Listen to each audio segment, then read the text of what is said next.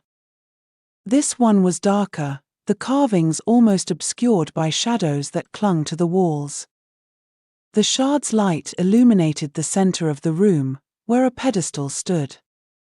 On it rested a smaller, fractured shard, its surface glimmering faintly. Selene approached cautiously, her hands glowing again. "Another fragment," she said. "But it's different from the others. It feels familiar." Thorne's staff glowed softly as he stepped closer. "It's resonating with the main shard," he said. "Like a piece that's been separated for centuries." Jax reached out, hesitating for a moment before touching the fractured shard. When his fingers brushed its surface, the entire chamber lit up, the walls glowing brightly. The carvings shifted, showing scenes of the shard's creation, its splitting, and the countless hands that had carried its fragments through time. Figures clad in ornate armor and flowing robes passed the shard from one generation to the next, their postures a mix of reverence and caution.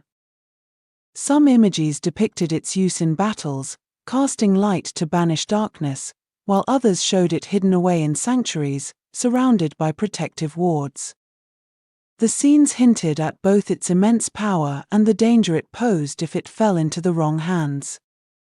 A deep hum filled the air, and the chamber trembled slightly. Selene's glow brightened, and she raised her hands, chanting softly to steady the energy. Thorne placed his staff against the floor, adding his strength to the stabilizing effort. Elyra kept her bow at the ready, her eyes scanning for any signs of danger. "Hold it steady," Jax said. "This fragment is part of what we came for. We need it to complete the shard's power." As they worked together, the fractured shard slowly lifted from the pedestal, its light merging with the main shard. The two pieces glowed as one, their energy flowing freely between them. The chamber's trembling subsided, and the carvings on the walls settled into a steady, unchanging glow. Selene lowered her hands, her breathing steady. "It's done," she said. "We have the fragment." Jax held the now whole shard, its light stronger and more stable than before. He turned to the others, a determined look in his eyes. "One step closer," he said. "Let's keep going." With the shard guiding them, the group moved deeper into the labyrinth, ready for whatever the next trial would bring. The group emerged from the next passage into a smaller chamber, the air heavy with an almost electric charge. It felt as if the atmosphere itself carried a faint hum, creating a subtle tingling sensation that brushed against their skin. The walls were smooth but not polished, and the faint glow from the shard illuminated strange markings carved deeply into the stone. The markings formed patterns that seemed to shift slightly when viewed from different angles, as if they resisted being fully understood. "What is this place?" Selene asked, her voice quiet, yet it carried in the stillness. She stepped closer to the nearest marking, her glowing hands hovering just above its surface. "These symbols aren't like the ones we've seen before." Thorne approached, leaning on his staff. "It's ancient," he said. "Older than the Shard's earliest records. These might predate the Guardians themselves." Elyra kept her bow ready, her eyes scanning the room. "If it's that old, what's it doing here?" "Perhaps it's a warning," Thorne said. "Or a record of what came before the Shard. Something even the Guardians didn't fully understand." Jax held the Shard higher, and its light caused the symbols to shift again. The shifting glow rippled like waves across the surface of a still pond, casting long, fluid shadows that danced along the chamber walls and lent the space an air of profound mystery. The patterns rippled, and for a moment, one of them seemed to align into something recognizable, a large circular design with a faintly glowing center. "Is that another fragment?" Selene asked, pointing toward the glowing center of the pattern. Thorne frowned, his staff glowing softly. "No. That's a lock. And if there's a lock, then there's something here we're meant to find." Elyra stepped cautiously toward the design, her bow drawn. "And something that's guarding it, no doubt." As if on cue, the chamber trembled slightly. Dust fell from the ceiling, and a low, resonant hum filled the space. The glowing center of the circular design brightened, and from its depths, a figure began to emerge. The light pulsed rhythmically, and the shadows around it seemed to part like curtains, gradually revealing a humanoid shape that flickered as if caught between solidity and the intangible. It was humanoid, but its form was composed of light and shadow, shifting constantly as if it couldn't decide what shape to take. Its eyes were pinpoints of pale blue, and it moved with an otherworldly grace. Shadow let out a low growl, his body tense and ready. Jax tightened his grip on the Shard, feeling its light respond to the presence of the being. "Stay together," Selene said, her glowing hands now raised. "This thing isn't just a guardian, it's part of the trial." The figure's voice was a deep, resonant echo. "You seek the Shard's full power. But power without control is destruction. To claim it, you must prove you can command it." Elyra's gaze narrowed. "And how do we prove that?" The figure extended an arm, and the light around them began to shift. 3 smaller orbs of light appeared, each one pulsing faintly. "These are fragments of the Shard's energy," the figure said. "To unlock the seal, you must retrieve them. But beware, for each fragment will test your resolve." Without waiting, the orbs streaked away like comets, their glowing tails casting faint trails in the dim light as they disappeared into the darkness of the branching corridors. "Guess we're splitting up," Jax said, lowering the Shard slightly. "That's exactly what it wants," Selene said quickly. "It's a test of our unity. If we divide, we lose." Thorne nodded. "We need to move as one, face each fragment's trial together. That's how we prove we can command the Shard's power." Elyra sighed. "Great. More corridors, more trials. Let's get on with it." They moved toward the first corridor, the Shard's light guiding their path. The air grew heavier with each step, and the walls closed in slightly, making the space feel more oppressive. The corridor led to another chamber, smaller and darker. The air felt cooler here, carrying an unsettling stillness that made every sound echo faintly. In the center floated the first orb, its glow faint but steady. Celine held out a hand. Wait. If this thing is anything like the shard's main power, we can't just grab it. Jax nodded. Right. What's the catch? As if in answer, the orb pulsed once, and the chamber's walls began to shift. Out of the shadows stepped several figures, their forms flickering like the ones they'd encountered before, but these were more solid, more defined. They moved with purpose, surrounding the orb as if protecting it. Elyra raised her bow. Looks like we'll have to fight for it. Celine stepped forward, her hands glowing brightly. Not just fight, work together. These things respond to the shard's energy, and that means they'll target anyone who tries to grab it. Thorne raised his staff. Then let's draw their attention, keep them away from the orb.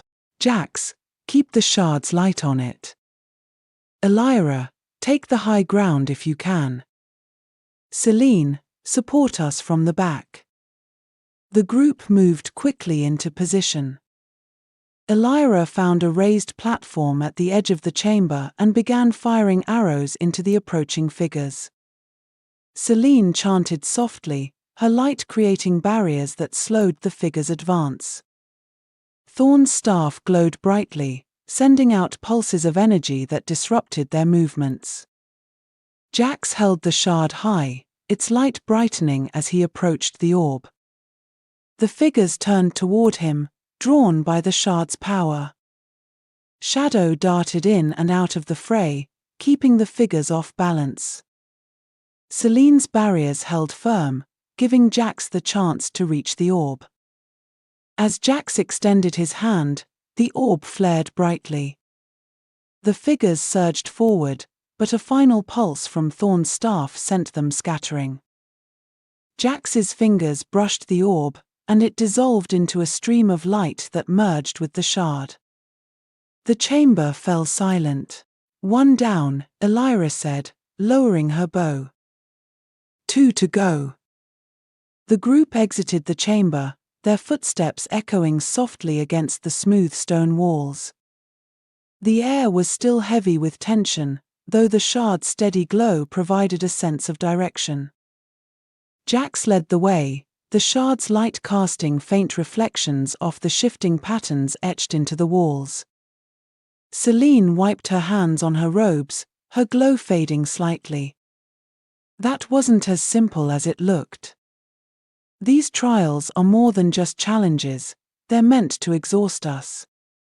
Thorne nodded, his staff tapping lightly against the floor. It's a test of endurance and cooperation. If we can't hold ourselves together through this, we won't stand a chance when it really matters.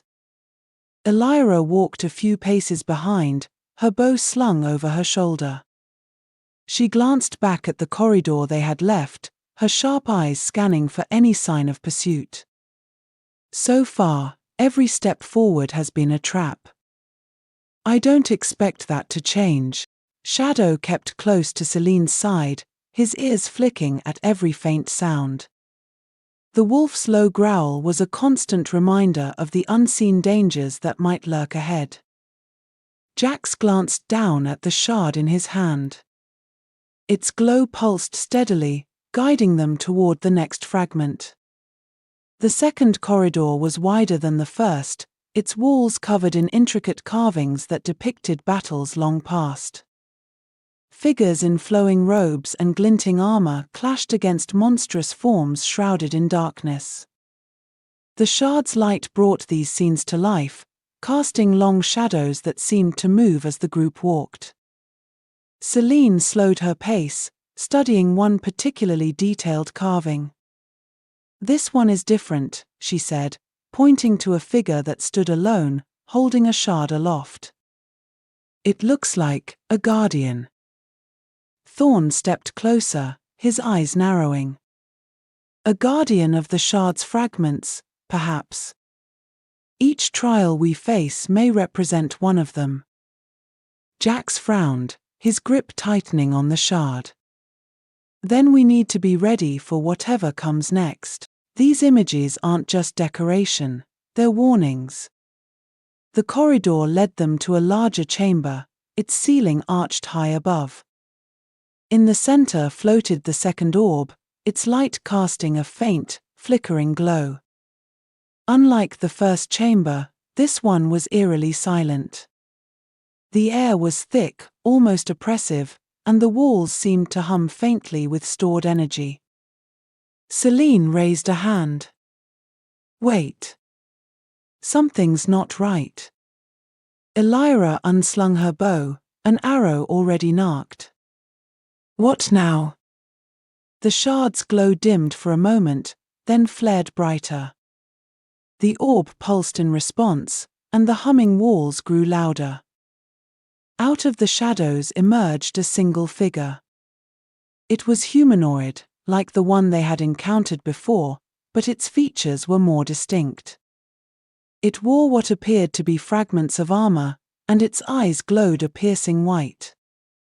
The figure stepped forward, its movements deliberate and fluid. "You have claimed the first fragment," it said, its voice carrying an unnatural resonance. "Now you must prove your worth once more. Show that you can adapt, that you can face the unknown." The walls began to shift again, forming narrow passages that spiraled outward. The figure gestured to the orb. "Retrieve it. But know that the path is never what it seems." Before they could react, the figure vanished, its form dissolving into the shadows. The group exchanged uneasy glances. What did it mean by "the path is never what it seems"? Elyra asked. Thorne shook his head. "I don't know, but we need to move carefully. The last trial tested our ability to fight as a team. This one may require something different."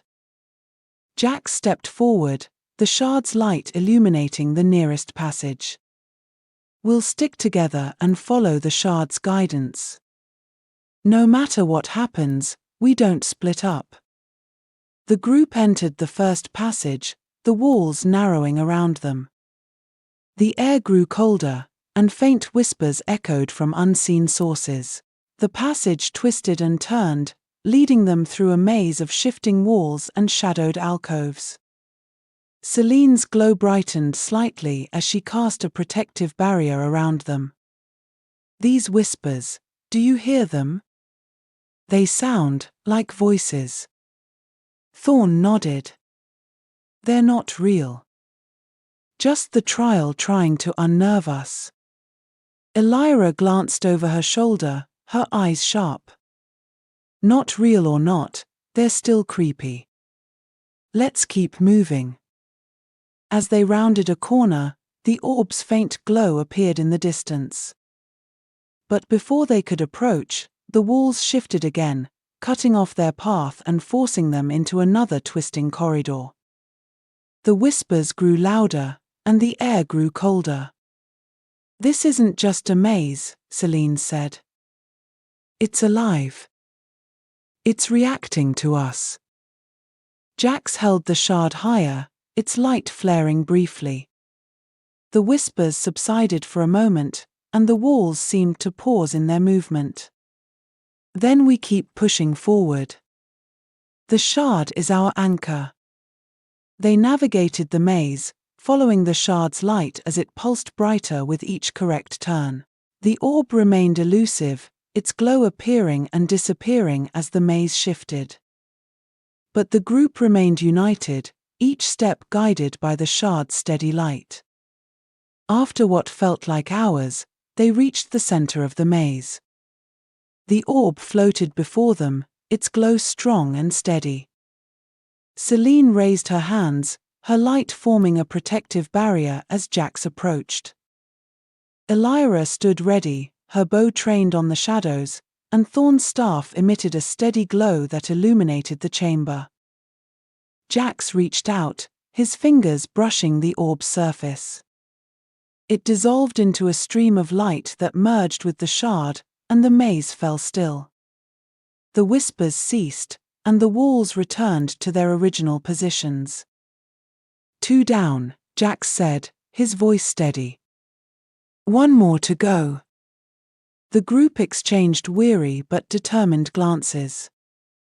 They had come this far, and they were not about to stop now.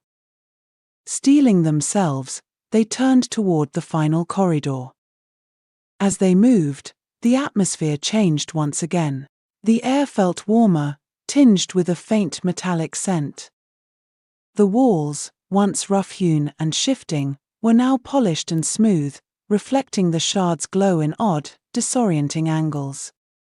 "This feels different," Elyra muttered, her bow held at the ready. "It's a final test," Thorne replied. "They're not trying to confuse us anymore. They want us to see everything clearly, to know exactly what we're up against." Shadow growled low in his throat as they approached the last chamber. The wolf's ears flattened against his head, his body tense.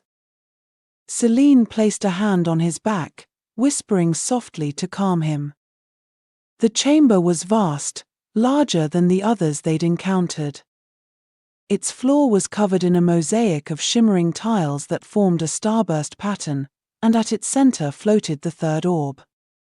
This one glowed brighter than the rest, a pulsing golden light that seemed to resonate with the shard. But the room wasn't empty. At the far end, a towering figure stood.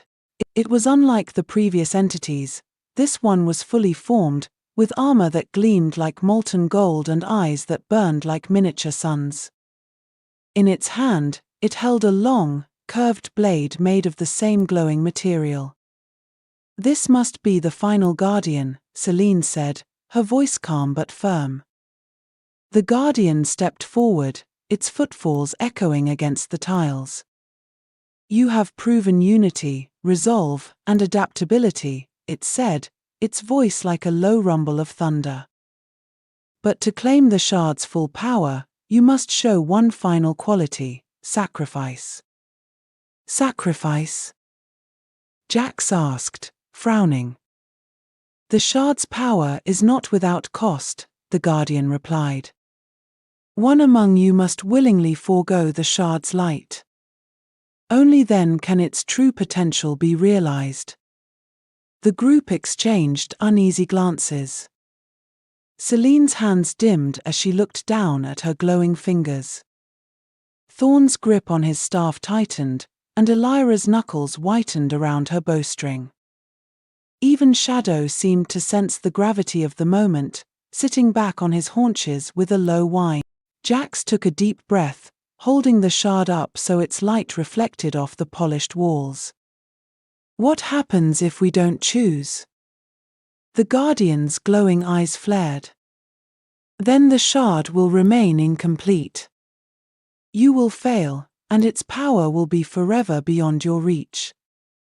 The chamber grew silent, the faint hum of the orb the only sound.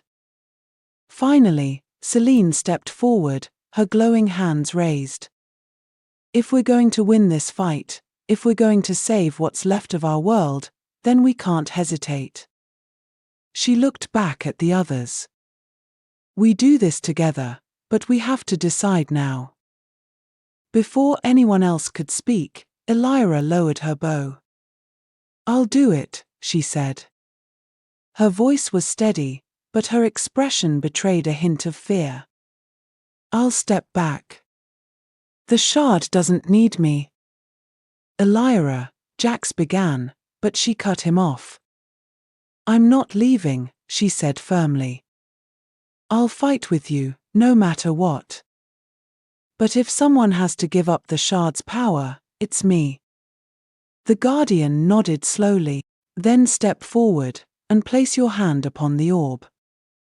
Elyra hesitated only a moment before walking to the center of the chamber. She stood before the orb, its golden light illuminating her face. With a steady breath, she reached out and touched it. The orb flared brilliantly, and the chamber shook as its light streamed into the shard. For a moment, Elyra's form was surrounded by a glowing aura, and then it faded. The shard now pulsed with a deeper, richer light, and the room grew still. "It's done," the Guardian said. "You have proven the strength of your bonds and the depth of your commitment. The shard's true power is now yours. Go forth, and let its light guide you." As the Guardian faded into the background, Jax and the others hurried to Elyra's side. She looked up at them with a faint smile.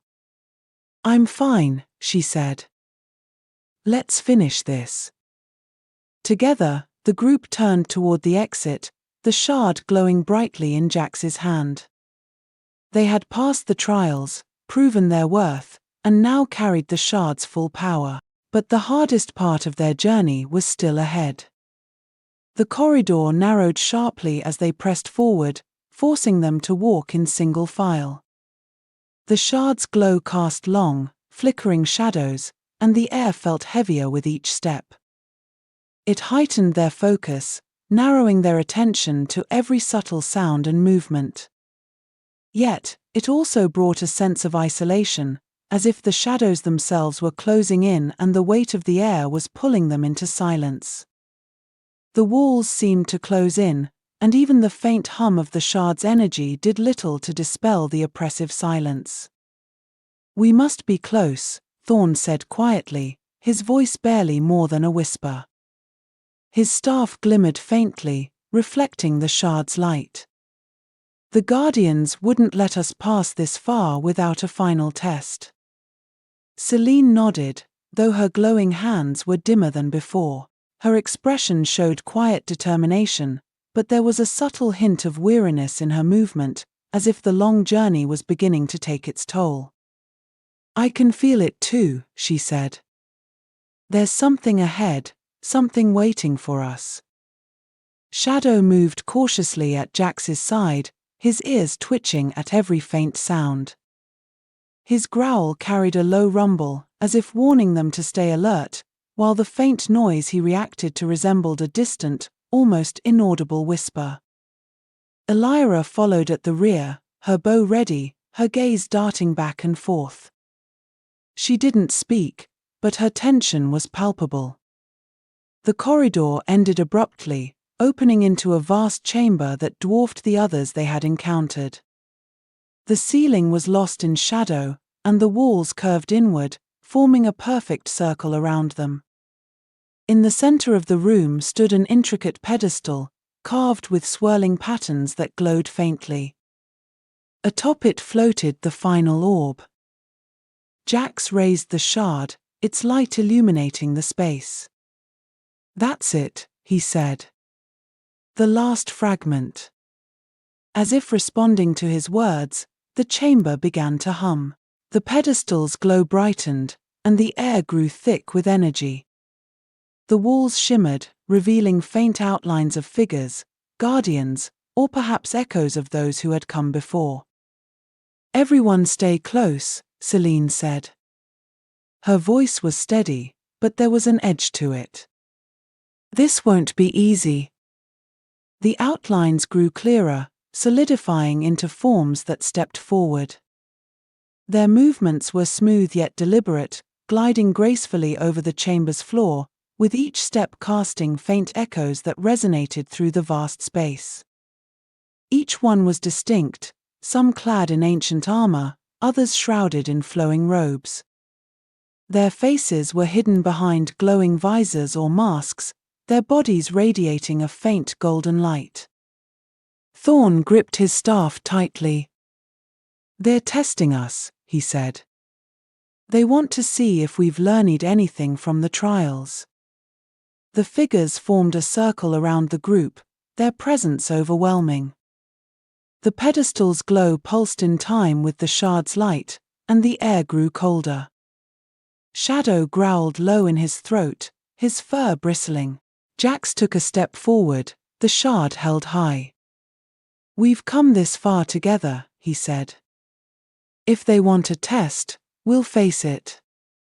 One of the guardians stepped forward, its glowing visor fixed on Jax. It raised an arm, and the room shifted. The walls blurred and twisted, and the pedestal seemed to rise higher, out of reach. The group was separated by a sudden wall of light, each of them facing a guardian alone. Elyra's sharp intake of breath was the only sound before the chamber filled with the hum of energy. The figures attacked, each one moving with fluid precision.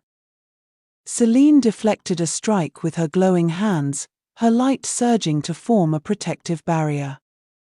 Thorne's staff pulsed, sending a shockwave that forced his opponent back. Elyra's arrows flew, each one finding its mark, though her foe dissolved and reformed with each hit. Jax faced his own guardian, the shard flaring as he blocked a sweeping strike. The clash sent ripples through the air, the light and energy colliding in a dazzling display. Shadow darted through the fray, his teeth bared, his movements quick and sharp as he distracted the guardians. The battle raged on, each of them pushing to their limits. Selene's barriers cracked under the force of repeated blows, but she held firm, her chance steady. Thorne's strikes grew more deliberate, his staff glowing brighter with each swing.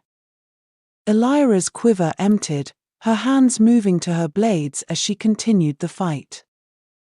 Jax felt the shard's heat in his hand, its light intensifying as he matched his guardian's strikes. The room pulsed with energy, the pedestal glowing brighter. He could feel it. This was the final test, the moment of truth. And then, as if sensing their resolve, the guardians hesitated. The glowing figures froze in place, their visors dimming. The light faded slowly, like embers dying in a quiet fire, leaving behind an unexpected and eerie calm that made the sudden silence almost oppressive. The light that separated the group vanished, and the room fell silent. Selene lowered her hands, her breathing heavy. What just happened? They stopped, Thorne said, his voice tinged with disbelief. They were watching us, waiting for us to prove something. Jax stepped toward the pedestal, the shards glow steady and strong. He reached out, his fingers brushing the final orb. It dissolved into a stream of light, merging with the shard. The pedestal's glow faded, and the room returned to stillness. It's done, Jax said quietly. We have it all. Selene moved to his side, her hands resting on her knees as she caught her breath. The shard's full power. She began, but her words trailed off. What happens now? Thorne walked to the center, his staff clicking against the floor. Now we take it back. We end this. Elyra nodded, sheathing her blades. Let's finish this. As the group gathered together, the shard in Jax's hand pulsed one final time. Its light enveloped them, and the chamber dissolved into a radiant glow. When the light faded, they stood not in the labyrinth, but on the edge of the world they had sworn to protect. The shard's power was theirs, and the final battle was at hand. Chapter 14, The Echoes of Forgotten Fires. In the depths of the earth lies power untapped, waiting for one bold enough to claim it. But be warned, for the earth does not yield its treasures lightly. From the chronicles of the Deep Watchers. The air beneath the mountain was thick, carrying a metallic tang that clung to Jax's tongue with each breath. The torchlight flickered against jagged walls, casting restless shadows as if the rock itself recoiled from their intrusion. This was no ordinary cavern. Every step forward felt like trespassing on a place both sacred and forbidden. Thorne, leading the way with his staff casting an amber glow, paused at the edge of an archway carved into the stone. His steps faltered, and his grip on the staff tightened, as though the weight of the place pressed down on him. A flicker of something crossed his face, doubt, or perhaps memory, before he steadied himself and gazed at the ancient carvings with somber reverence. The symbols etched into its surface shimmered faintly, as though responding to the shard hidden in Jax's satchel. Elyra, ever wary, knelt beside the archway and traced the carvings with a gloved hand. "These markings," she murmured, "they're older than the markers. Maybe as old as the veil itself." Her voice trembled, betraying a rare moment of unease. Jax's grip tightened on the satchel's strap. The shard inside pulsed faintly, a rhythm that matched his heartbeat. "What does it mean?" he asked, stepping closer to Elyra. Thorne didn't answer immediately. His gaze lingered on the carvings, his expression clouded. Finally, he spoke, his voice low. "This is a place of power, long abandoned. The gods of Emberlin, or what remains of them, once walked here. It was a forge of their making." "A forge?" Elyra asked, rising to her feet. Thorne nodded. "Not for steel, but for magic. The kind that shaped the world and split the veil." The group pressed on, passing beneath the archway. The temperature dropped sharply, and the light from Thorne's staff seemed to dim, as though the darkness here was not just the absence of light but a presence of its own. Ahead, the cavern opened into a vast chamber.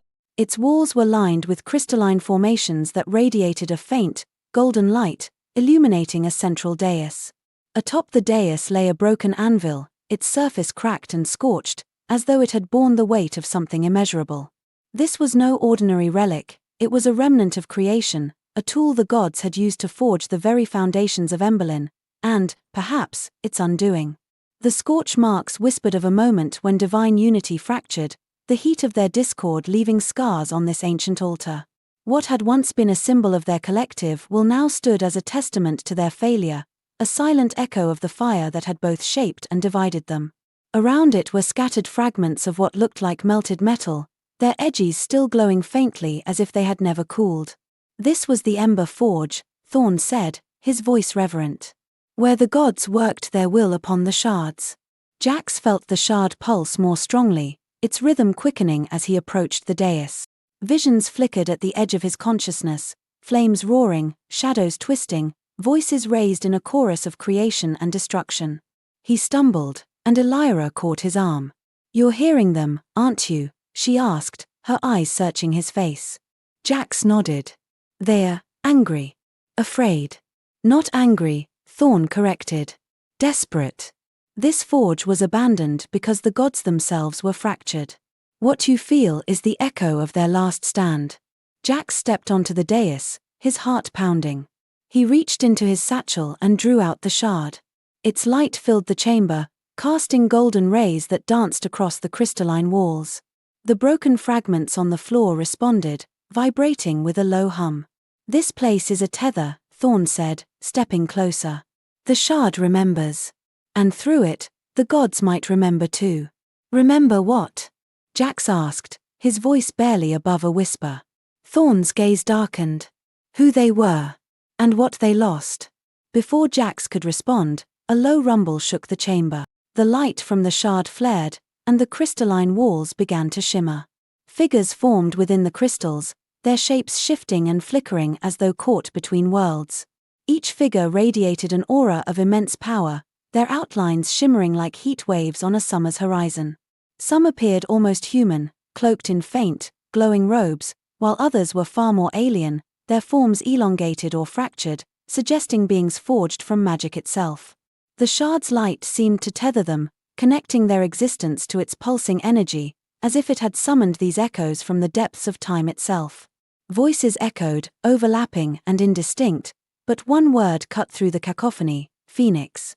Elyra's bow was in her hands in an instant. "What is that?" "Not what," Thorne said grimly. "Who?" The rumbling grew louder, and cracks began to form in the chamber floor. Shadows seeped through the fissures, coalescing into shapes that shifted and writhed. Jax clutched the shard tightly, its light pushing back the encroaching darkness. "This is what they feared," Thorne said, raising his staff. "The phoenix is not just a symbol of renewal. It's the flame that burns away the old to make way for the new. It represents both creation and destruction, a force that demands balance by raising what no longer serves and fostering what must grow in its place.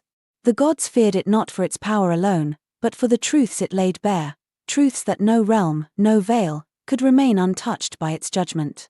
and the veil will not endure its rising. So what do we do? Jax asked, his voice strained. Thorne's expression was grim. You'll have to choose, Jax.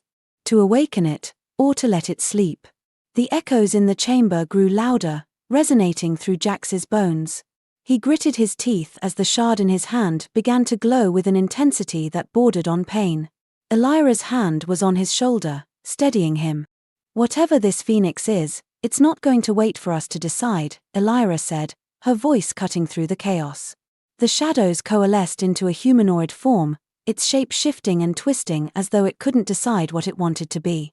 Its eyes burned with a crimson light, and when it spoke, its voice was a guttural growl that echoed like thunder. Bearer of the shard, it intoned, its voice layered with an unnatural resonance that sent shivers through Jax's spine. You tread upon the sacred ground of the forgotten, a place where the echoes of gods linger.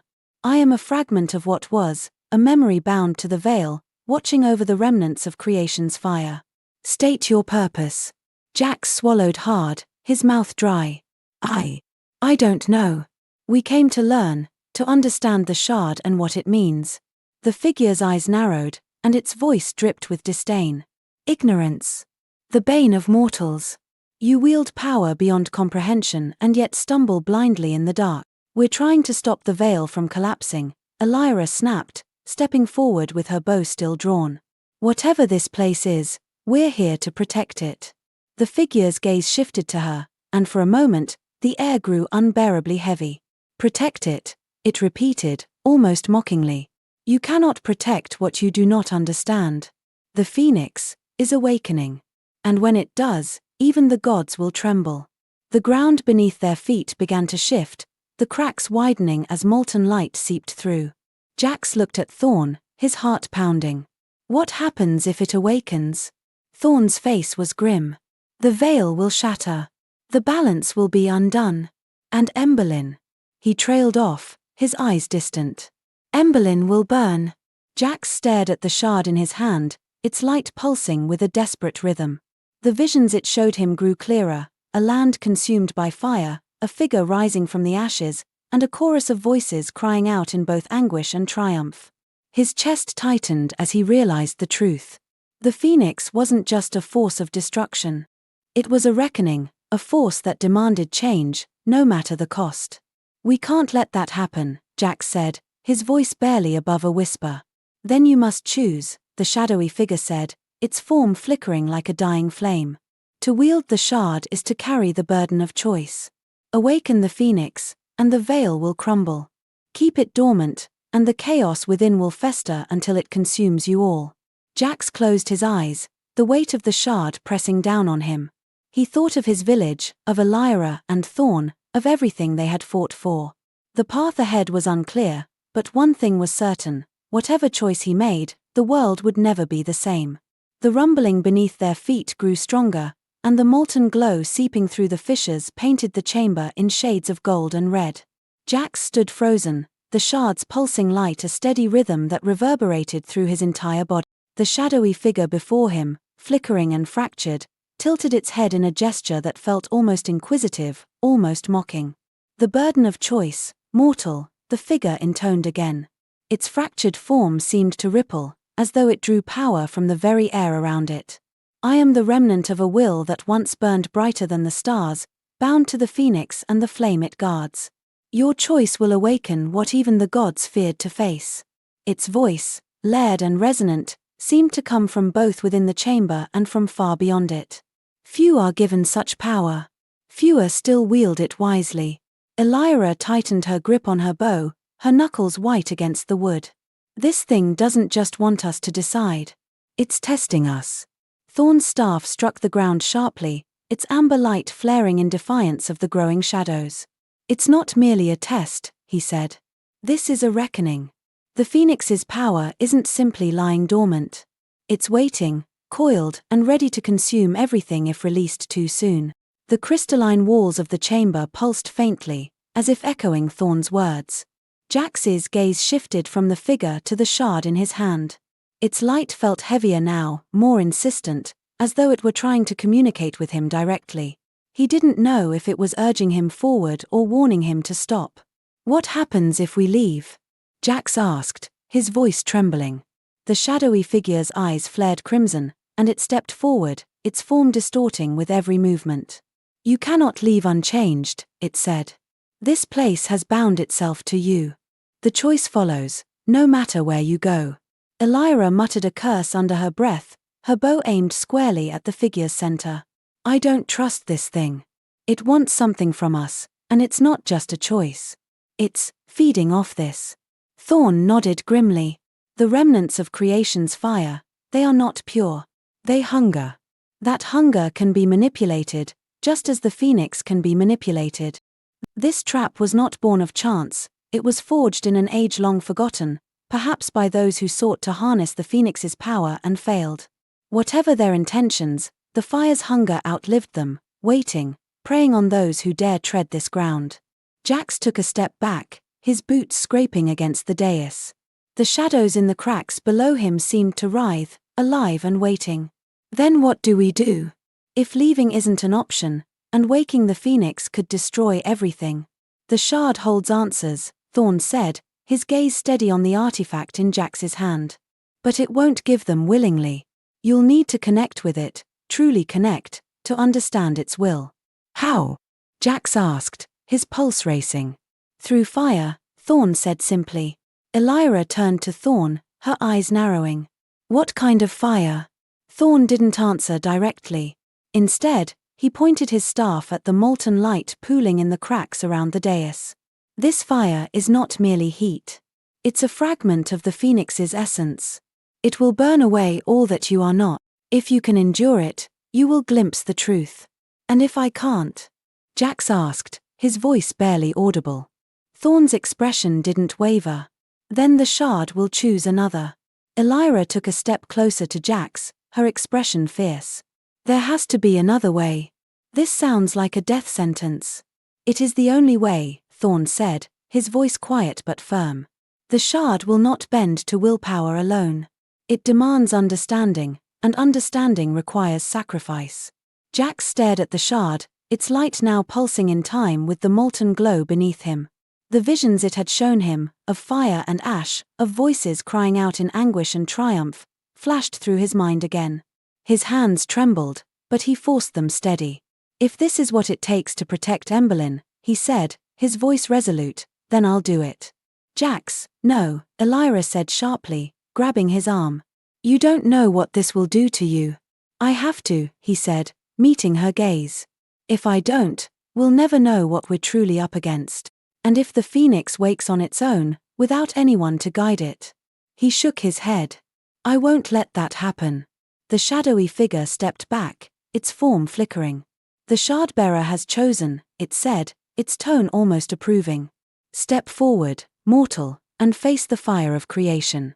The dais beneath Jax's feet began to shift, the cracks widening to reveal a pool of molten light. The heat was intense, searing against his skin even from a distance. He hesitated for a moment, then glanced back at Elyra and Thorne. Elyra's expression was a mix of fear and determination, while Thorne simply nodded, his gaze unwavering. Jax took a deep breath and stepped forward, the shard clutched tightly in his hand. As his foot touched the edge of the molten pool, the light from the shard flared, enveloping him in a blinding glow.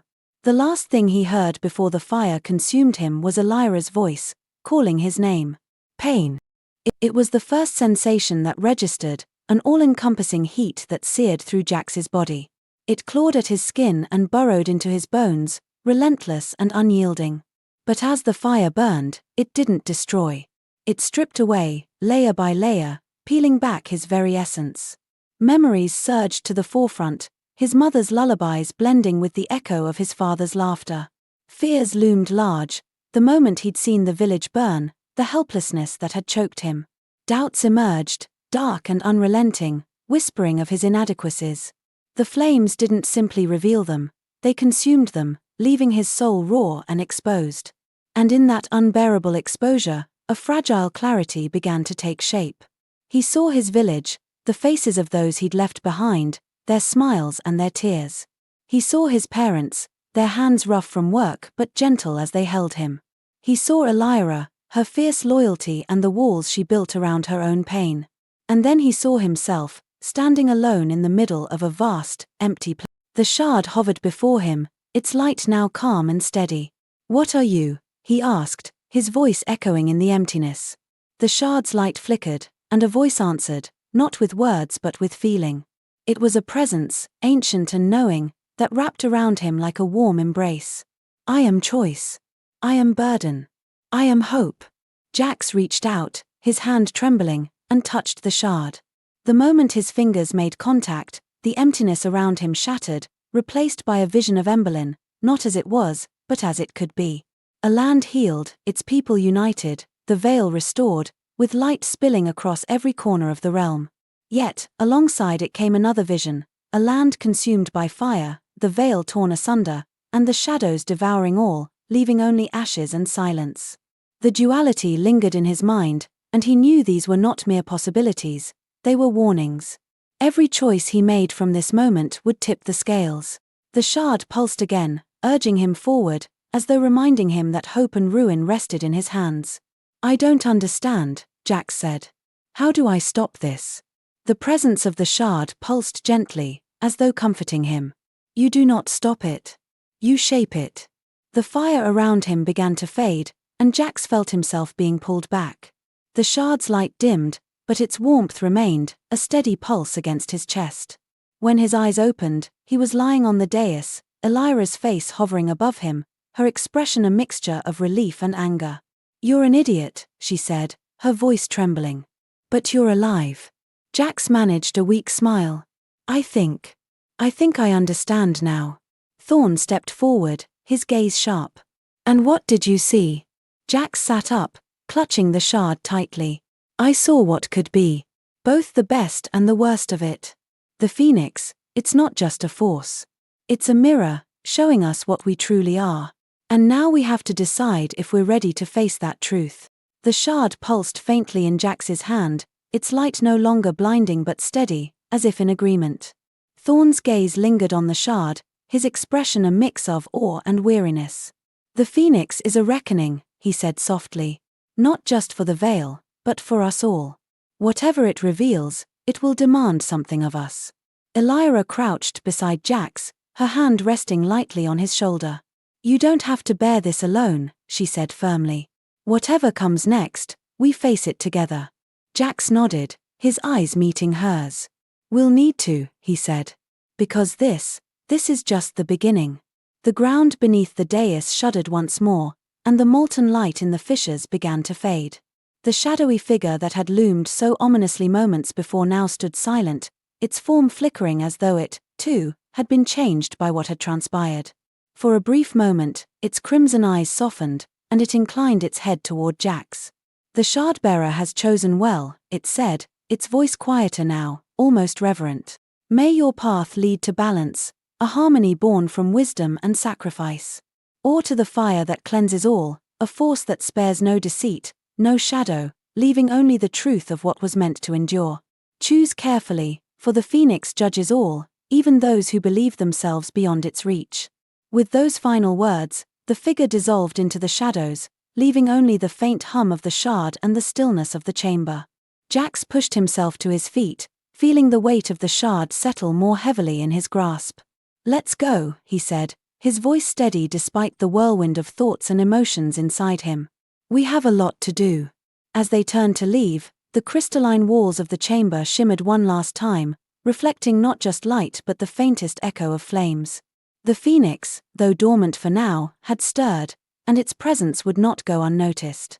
For Jax and his companions, the road ahead was uncertain. But one thing was clear, the choices they made would shape not just the fate of Emberlyn, but the very essence of the world beyond the veil. And the fire of the Phoenix would burn brighter with every step they took. The silence that followed the figure's departure was deafening, filled only by the faint hum of the shard in Jax's hand. The heat that had permeated the chamber had lessened, but an oppressive weight still lingered in the air. The crystalline walls shimmered faintly, their light flickering as though the chamber itself was exhaling after the ordeal. Elyra broke the stillness, her voice sharp and insistent. "We're leaving. Now." Jax turned to her, Exhaustion etched across his face. Elyra, don't, she cut him off, her hand trembling as she lowered her bow. You just threw yourself into that inferno without a second thought. Do you even understand what could have happened? Thorne stepped forward, his tone calm but firm. He does. Perhaps better than any of us. The shard's trial burned away his illusions, revealing the stark reality of what's at stake. Few could endure such clarity and still choose to move forward. Jax has seen the cost, and he accepts it. Elyra's glare shifted to the older man. And you let him do it. You knew what that thing wanted, what it was asking of him, and you just stood there. Thorne's expression remained steady, though a flicker of regret passed over his features. It was not my choice to make. The Shardbearer's path is his own. Stop calling him that. Elyra snapped, her voice echoing off the crystalline walls. His Jax. He's just a boy from Hearthwood who's in way over his head. Jax's voice, quiet but resolute, cut through the tension. I'm not just Jax anymore. Elyra froze, her eyes locking onto his. There was something different in his gaze, a clarity, a weight that hadn't been there before. That fire, that trial, Jax continued, his voice steady despite the lingering tremor in his hands, it burned away everything I thought I was. My doubts, my fears, it stripped them all down until there was nothing left but the truth. And that truth was hard. It showed me the weight of my choices, the lives that depend on me, and the darkness that grows stronger with every moment we hesitate. But it also showed me hope, a flicker of it, buried deep. It reminded me that this isn't just about stopping Malika. It's about saving everything worth fighting for. I've seen what's at stake, Elyra. And I've seen what happens if we fail. Elyra's anger faltered, replaced by something softer, though no less intense. And what happens if we fail? She asked, her voice barely above a whisper. Jax's grip tightened around the shard. The veil shatters. The shadows consume everything. Emberlin, the entire world, burns. I saw cities swallowed whole, their spires crumbling as waves of darkness poured in. Forests turned to ash, rivers boiling into nothingness, and the very ground split apart under the weight of chaos. The screams, countless voices crying out, then silenced, echoed through the flame. It wasn't just destruction, it was unmaking, as if the world itself was being unraveled. A heavy silence settled over them. Thorne, for once, seemed at a loss for words. Elyra's shoulders slumped, and she ran a hand through her hair, her frustration giving way to exhaustion. So what now? She asked. We just keep following wherever this thing takes us and hope we don't get ourselves killed. Jax looked at the shard, its light steady and unwavering. No, he said. We find the markers. We stabilize the veil. And we figure out how to stop Malika before he can tear everything apart. Thorne's expression hardened. The path ahead will not be easy. The markers are ancient and well guarded. Each one will test you in ways even more severe than what you faced here. Good, Jax said, a flicker of determination in his voice. Let them test me.